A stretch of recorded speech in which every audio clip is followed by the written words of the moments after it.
Hello বন্ধুরা, আমার সালাম নিন। আসসালামু আলাইকুম। আশা করি আপনারা সবাই ভালো আছেন ইনশাল্লাহ, এবং আমার প্রত্যাশাও তাই।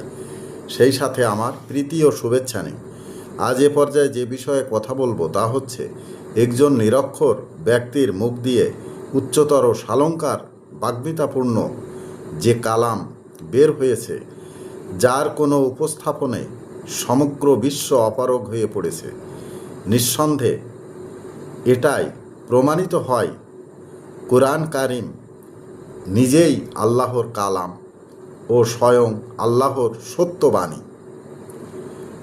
অর্থাৎ যে বাণী নিরক্ষর ব্যক্তির মধুর সুরে উচ্চারিত করতে পারে, তাই স্বয়ং আল্লাহর বাণী কোরআন কারিম। তাফসিরে মারেফুল কোরআন।